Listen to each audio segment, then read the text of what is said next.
અમરેલીના પનોતા પુત્ર ગુજરાતના પ્રથમ મુખ્યમંત્રી ડોક્ટર જીવરાજભાઈ મહેતાના 138મા જન્મદિવસની ઉજવણી કરાઈ હતી। અમરેલી શહેર ભાજપ દ્વારા રાજ્યના પ્રથમ મુખ્યમંત્રીના જન્મદિવસની ઉજવણી કરાઈ છે। રાજકમલ ચોક ખાતે શહેર ભાજપ પ્રમુખ તેમજ ધારાસભ્ય કૌશિકભાઈ વેકરિયા સહિતના કાર્યકરો ઉપસ્થિત રહ્યા હતા। અમરેલીના રતન અને રાજ્યના પ્રથમ મુખ્યમંત્રી ડોક્ટર જીવરાજભાઈ મહેતાની પ્રતિમાને ફૂલહાર પહેરાવી અમરેલી જિલ્લા ભાજપે પુષ્પાંજલિ અર્પણ કરી હતી।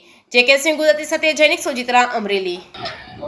ગુજરાત રાજ્યના પ્રથમ મુખ્યમંત્રી અમરેલી જિલ્લાના પનોતા પુત્ર આદરણીય ડોક્ટર જીવરાજ મહેતા સાહેબની જન્મજયંતિ નિમિત્તે શહેર ભાજપ દ્વારા આજે પુષ્પાંજલિનો કાર્યક્રમ રાખવામાં આવ્યો।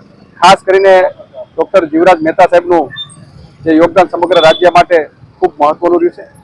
ખાસ કરીને ગુજરાત રાજ્યના જ્યારે પ્રથમ મુખ્યમંત્રી બન્યા ત્યારથી એમણે ગુજરાતનો ખૂબ વિકાસ અને ગુજરાતને ખૂબ હરણફાળ પણ ભરાવી એમની આગેવાનીની અંદર। અમરેલી જિલ્લાને કોલેજની પણ ખૂબ મોટી ભેટ એમના શાસનની અંદર અમરેલી જિલ્લાને આપવામાં આવી હતી। ને અનુસંધાને આજે જીવરાજ મહેતા સાહેબની જન્મજયંતિ નિમિત્તે પુષ્પાંજલિના કાર્યક્રમમાં શહેર ભાજપની ટીમ અને સમગ્ર આગેવાનોનું હૃદયપૂર્વકની અભિનંદન શુભેચ્છા પાઠવું।